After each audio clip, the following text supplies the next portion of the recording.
It's telephone time.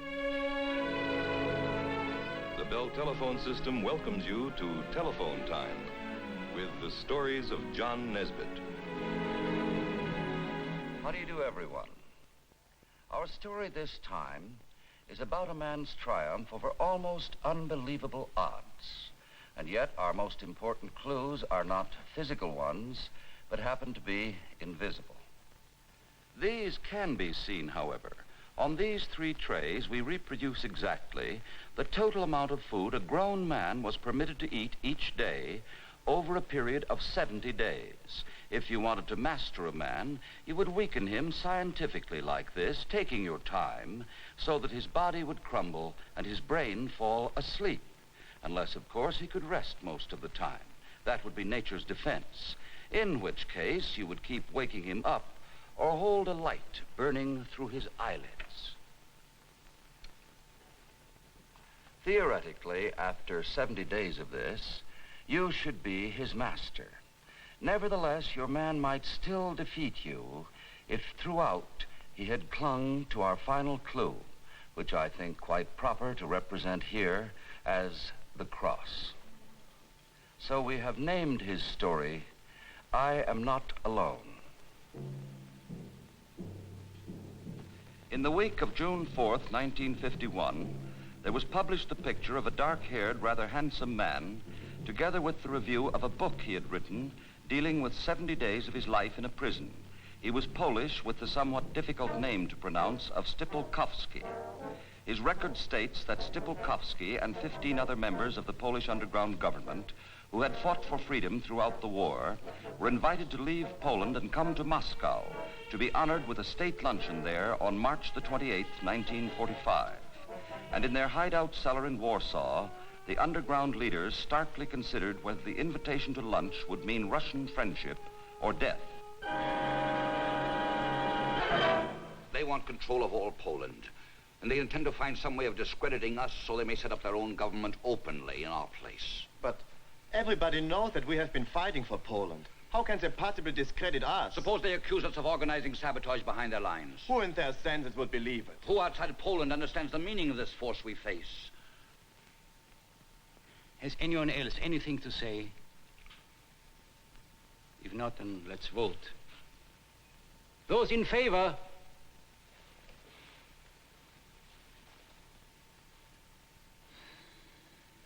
Then it's agreed. We accept. Will you go with us, Stypułkowski? Yes. And I pray God for Poland's sake that I'm wrong in what I think.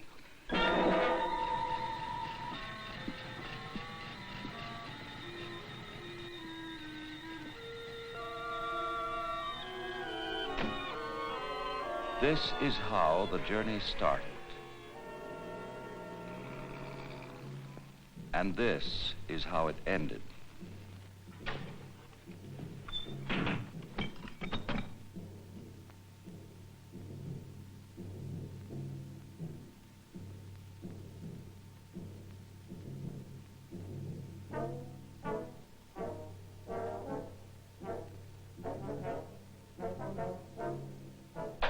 That is not allowed. You're not allowed to touch the window.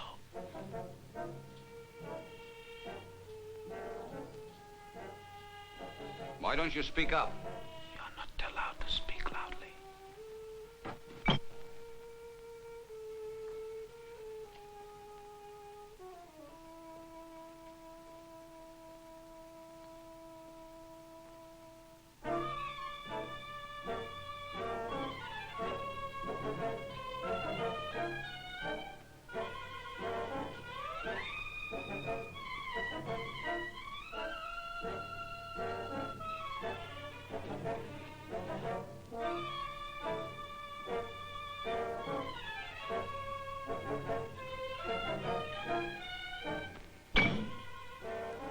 You're not allowed to lie down except during the hours of sleep.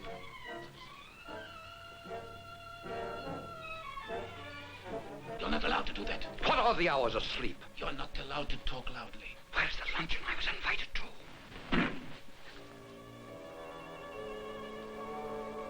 Fool. Weakling, you are giving way in a matter of hours. That's what this is for, to make you give way. The staring eyes, the silence.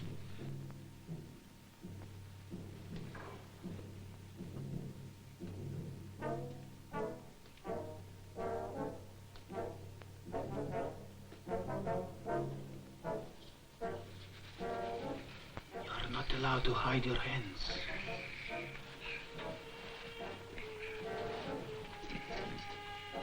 You're not allowed to turn your face from the light.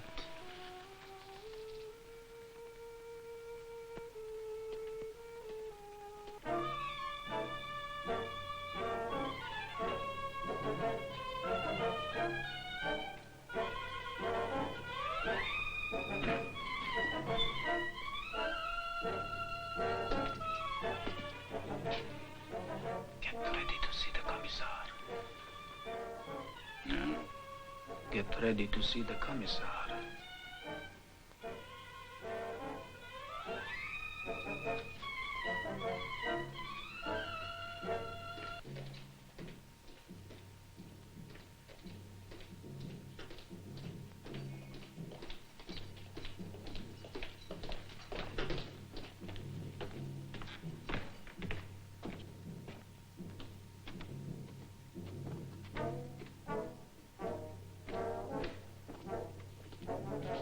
Number 778A. Number 778A.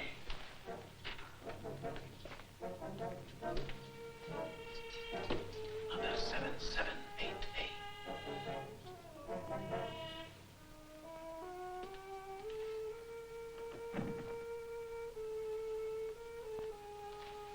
Major Tachanov at your service, sir. I am honored to meet a leader of the heroic Polish underground. We know all about your heroism during these past 6 years, and we are overwhelmed with admiration. You have noticed something? It is your calendar. It tells me I've been in prison here for more than 2 days now. Your clock tells me less, for I do not know if it is night or day. It is a very sunny day outside. Oh, I am forgetting my manners. Do sit down. Thank you. A cigarette. Thank you. I don't smoke. You will not mind if I do. How did it happen that you came here, to the Lubyanka prison? Well, I did not come here of my own accord. I came to Moscow with my colleagues in response to an invitation to lunch at the Kremlin. So? Then obviously there must be some misunderstanding somewhere which will soon be cleared up. I hate to bother you, Mr. Stypułkowski, but as a lawyer you will understand that I must have some personal details about you. Our record, you know. Yeah. Now, I have your full name, age. Yes, your mother's still alive, and so are your wife and sister-in-law. They are well, I hope. For the past 3 years, they have been in a German concentration camp at Ravensbrück. I don't know whether they are living or dead. Don't say so. How terrible for you. I see you have 2 brothers. No, the younger one was killed during the war with the Germans in 1939, and the older has been missing for some time. Under what circumstances? I never heard. He's probably dead. Tragic, tragic. And your son? Some friends were looking after him. When the liberating Soviet armies marched in, well, up until the time I came to Moscow, I had not found him. But why would a man like you leave his boy without protection? When I came to Moscow, I did not expect to be absent from Warsaw more than a day or so. But you must have some idea of where he is. Tell me, perhaps I can help you. I'm sorry to say I have no idea whatever where he is. Oh, well. It's 2:30 already. You must be tired. 778A is ready. I won't bother you anymore now. There seems to be certain stipulated hours of sleep. What are they? Ah, yes, let me see. 10 p.m. until 6 a.m. and 2 to 4 in the afternoons. A generous allowance, don't you think? Quite. I've had no food or drink since I've been here. You haven't. What must you think of us? That I can promise you will be put right. And I can promise you, too, you will find the food good. Simple, you know, but of its kind. Good and excellently served. We don't starve our guests. Good day.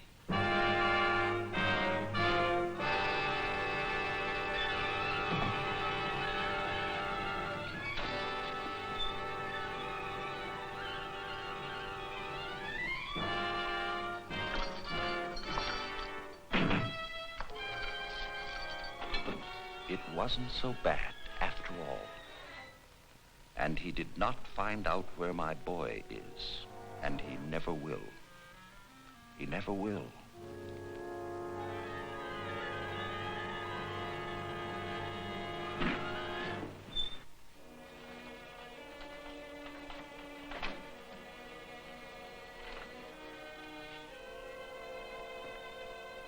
The good, simple food, excellently served, 2 pieces of freshly cooked bread and hot water. Luncheon, soup made of a fine quality cabbage leaf and the hot water. Dinner, 2 spoonsful of the finest quality ground oats and the hot water. As he promised, simple but good and excellently served.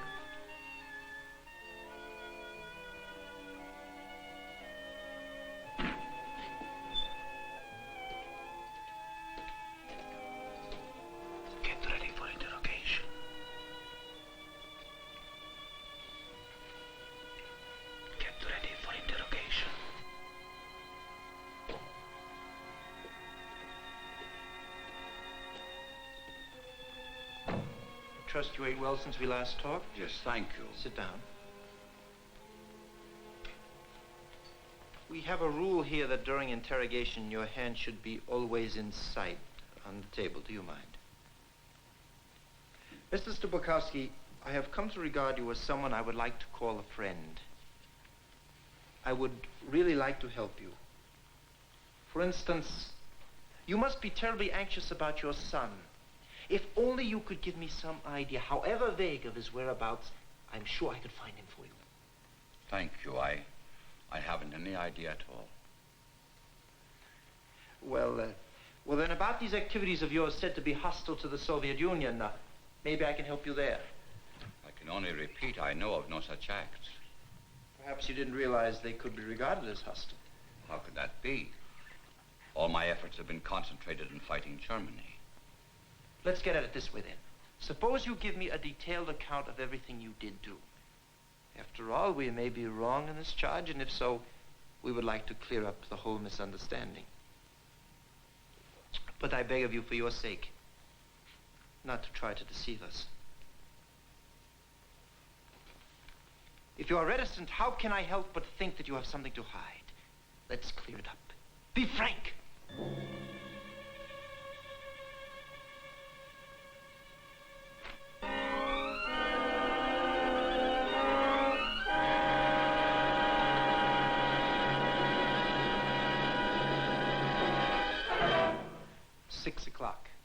The birth of a new day. How happy I would be to think that you were going out into its life and light a free man. Why spend this new day like the last? All we ask is proof of your sincerity in telling us something we already know, and we can help you. Do please think it over. Are you quite sure you won't let us help you find your son? He may be in danger. How can I when I don't know where he is? 778A is ready.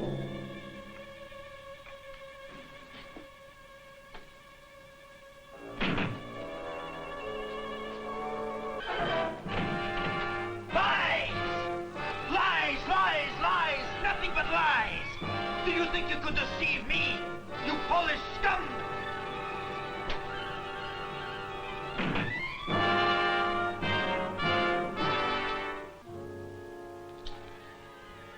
Long day.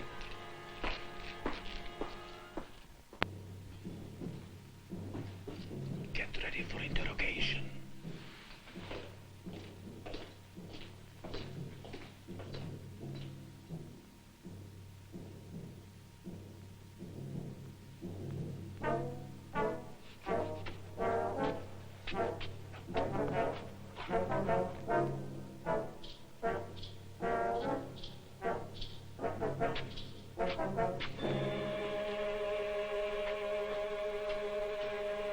No instrument of torture yet. No tool to break my flesh. No whip, no fabulous drugs poured into my veins. At the end of the first 6 interrogations, I calculated that 20 would mark my limit, and I should break. Yet on the 70th, I nearly screamed out, I will sign, only give me permission to die. Yet, am I conceivably even stronger than he? Do I stand alone?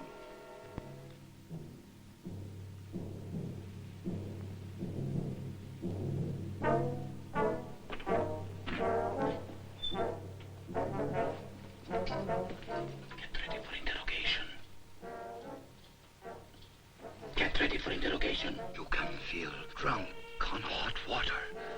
Warm all through you. Like fire.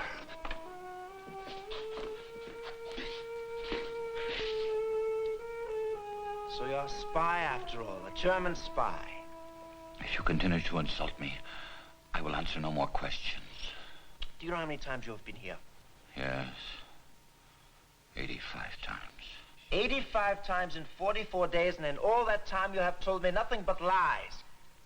Did you think you could fool us with your story of your women folk in a German concentration camp? If you know so much, you should know it is true. Oh, they're all right.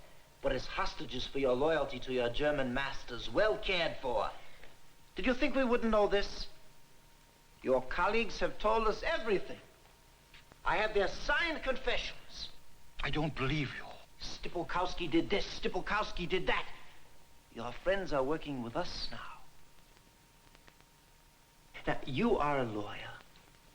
What chance have you got against the testimony of all the others? I won't say any more. You can murder me. Murder you? We don't wish to murder you. We wish only for you to sign a confession. Admit your past mistakes. In that way, you will be absolved of having been a traitor. Pole a traitor to Russia? This is not a question of treason to a country, but to an idea. We are an idea. A new way of life for all the world, and it is to this that you are a traitor. Think about what I have told you. 778A is ready.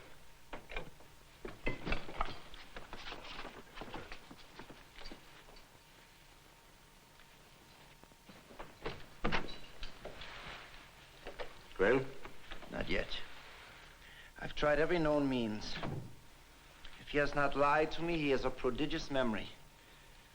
I have not missed a chance to trip him up. He is unusual, very gifted. I have never known anyone quite like him. You mean he is, shall we say, invulnerable? No, we know better than that. I have just sent him away more broken than I have ever seen him. For the first time, I have seen him afraid. And when they are afraid, they crumble. No man is invulnerable. Praise the Lord is with thee. Blessed art thou among women, and blessed is the flesh of thy womb, Jesus. Holy Mary, Mother of God, pray for us sinners now and at the hour of our death.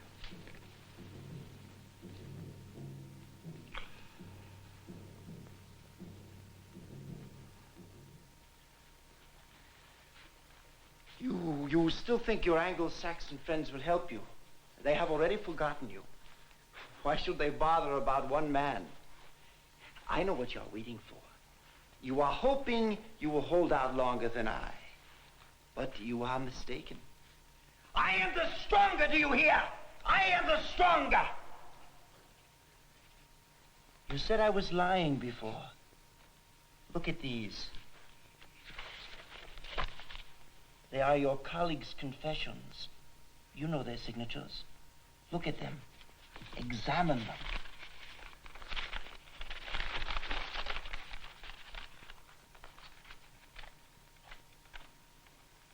We want you to go back with them, back with your friends. And all you need do is sign.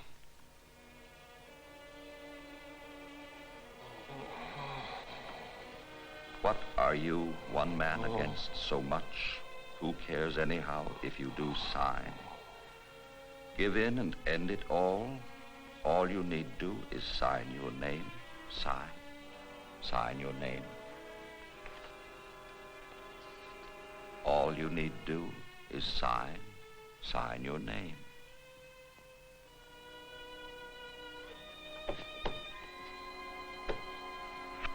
I want to see the commissar. You have asked to see the commissar. Then you are willing to cooperate with us. I applaud your wisdom. Give him the papers de change.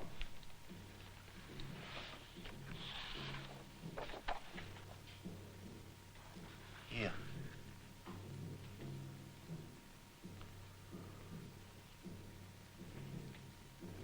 Take your time, Stypułkowski. Read it carefully before you sign.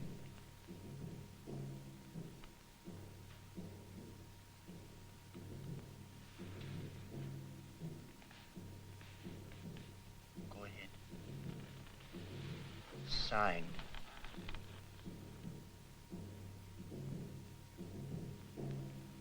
And so many Poles have died. Modestly, quietly, decently. What right by? I have no right to give in. I will not sign. What are you saying? You must sign. There. Just the 2 words of your name, and it is over. You must confess. You must. I will never confess. Take him away! Take him away!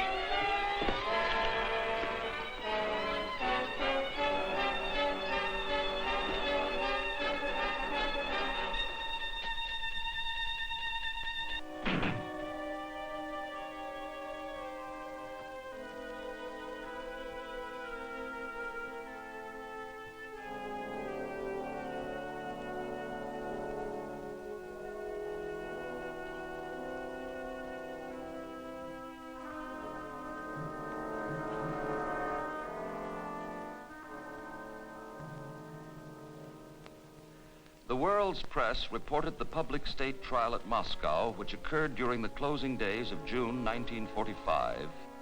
Correspondents and photographers were invited by Stalin's order to listen to 16 leaders of the Polish underground confess to treason, sabotage, spying, and murder. One prisoner, for the first time in the history of the Soviet exhibition trials, refused to plead guilty and to confess. The name is given as Stypułkowski, who declared his innocence, was detained only a few weeks, and was given his freedom. The man who failed to gain a confession from him has never been heard from again. Noted in the story, we had here the case of an extremely devout man in a struggle against a man who had no religion at all. Nevertheless, there have been a great many good and brave men of faith who have broken under the communist brainwashings, we believe temporarily, and we must add that Colonel Stypułkowski had a special advantage in his struggle. As it happened, in the years before the war, he had been an extremely successful courtroom lawyer and was hence used by training to the long and tedious process of interrogation or question and answer. But the accident of legal training would have been useless without the fact that he was a believer in a power above all states. And that's why we titled the story, I Am Not Alone.